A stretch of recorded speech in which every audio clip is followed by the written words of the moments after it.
if you get to be 65 or 70 and later, and the people that you want to have love you actually do love you, you're a success. I've never seen anybody that reaches that age. I mean, I'm not talking about somebody that's in extreme poverty or pain or something, but I've never seen anybody that, if they have a lot of people that love them, that is other than happy. And I've seen some very, very wealthy people that they give testimonial dinners to and name schools after and everything. Nobody loves them, you know. By far the best investment you can make is in yourself. I mean, for example, communication skills. I tell the students that come that they're going to graduate schools and business, and they're learning all these complicated formulas and all that.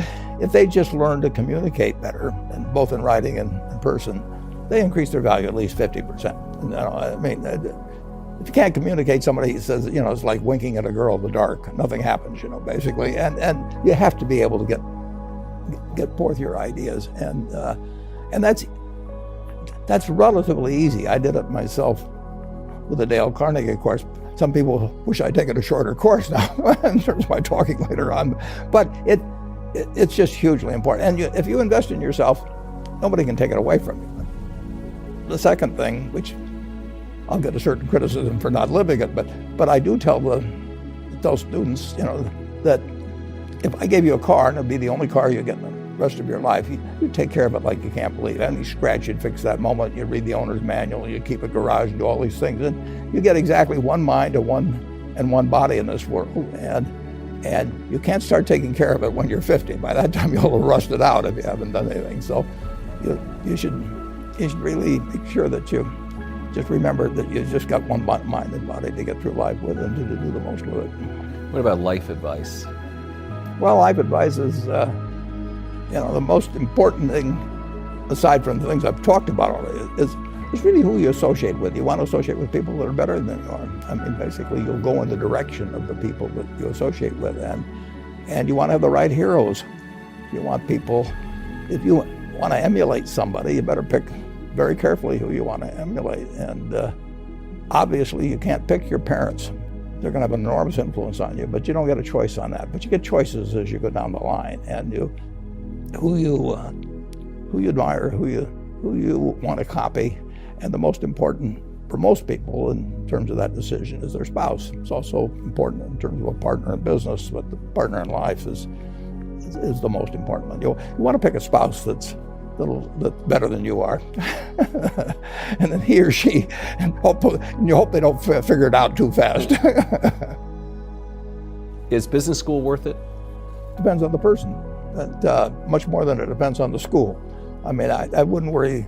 Some people are going to get a lot out of advanced education, and some people are going to get very little. And I don't even think it's important that every person go to college at all. I mean, we have all kinds of jobs at 70 or so thousand a year, or 80,000 a year, that college training is not of use. And I actually was not keen on going to college myself. Yeah, my dad kind of jollied me into it. He could get me to do anything, but if they'd had an SAT test in those days, he would have taken the test for me. But because I knew I could have a good time, and I liked investing, and I didn't really feel I could read the books. So I don't, you know, it's a big commitment to take 4 years, and the cost involved, and maybe the loans involved, and everything. And I think depending on what your interests are in life, I don't think it's for everybody. I think it's for a lot of people, but there ought to be a reason you're going, and I didn't really see much reason. It never bothered me if people disagreed with what I thought, as long as I felt I knew the facts. I mean, there's a whole bunch of things I don't know a thing about. I just stay away from those. So I stay within what I call my circle of competence. You know, Tom Watson said it best. He said, I'm no genius, but I'm smart in spots, and I stay around those spots. Well, I try and stay around those spots, and I just don't have a problem if somebody says, you know, you're wrong on something. I go back and look at the facts, and I think that really is much more important, frankly, than having a few points of IQ or having an extra course or two in school or anything of the sort. You need emotional stability. I just read and read and read. I probably read 5 to 6 hours a day. I don't read as fast now as when I was younger, but I read 5 daily newspapers. I read a fair number of magazines. I read 10Ks. I read annual reports, and I read a lot of other things too. So I've always enjoyed reading. I love reading biographies. Famous lesson about a margin of safety, that you don't drive a truck that weighs 9,900 pounds across a bridge that says limit 10,000 pounds, because you can't be that sure about it. If you see something like that, you go down a little further down the road and you find one that says limit 20,000 pounds, and that's the one you drive across.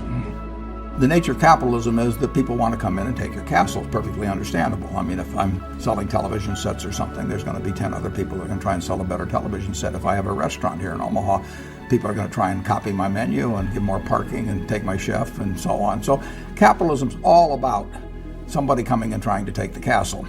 Now, what you need is a castle that has some durable competitive advantage, some castle that has a moat around it. And that moat, one of the best moats in many respects, is to be a low-cost producer. But sometimes the moat is just having more talent. I mean, if you're the heavyweight champion of the world and you keep knocking out people, you've got a competitive advantage as long as you can keep doing it. And it's very profitable if you're the one that happens to be able to do it.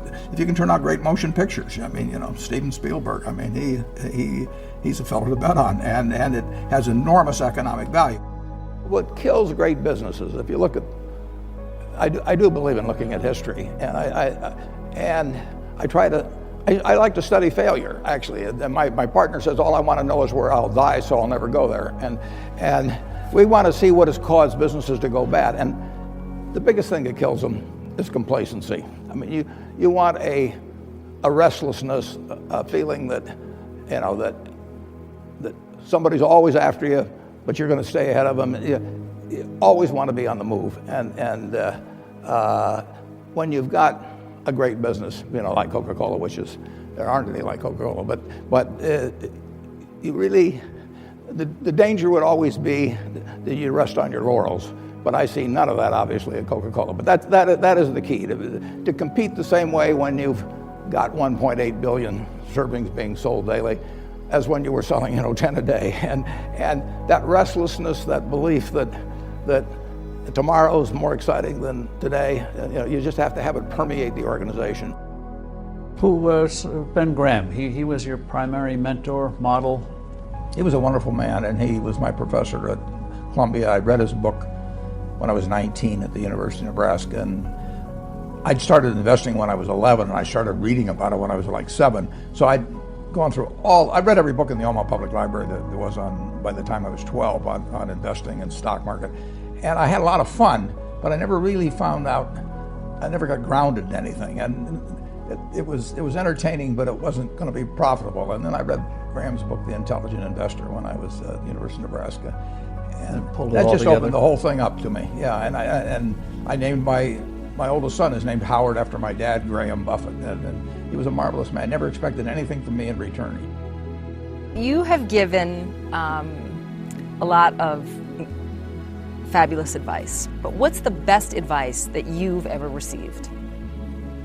Well, I received it in a variety of forms, particularly from my father when I was very young. But I mean, he basically, I think, taught me how to live. Not that I did it perfectly or anything like that, but I mean, he was giving me lessons, but he wasn't doing it by preaching to me. He was doing it by example. But basically, the biggest lesson, in a sense, I got is the power of unconditional love. I mean, I think there is no power on earth like unconditional love. And I think that if you offer that to your child, I mean, you're 90% of the way home, and maybe days when you don't feel like it. It's not uncritical love. That's a different animal. But to know you always can come back. I mean, that is huge in life. That takes you a long, long way. And I would say that every parent out there that can extend that to their child at a very young age, it's going to make for a better human being. And you felt like you got that kind of unconditional love from your dad? I absolutely did, yeah. That is a powerful thing. It is a powerful thing.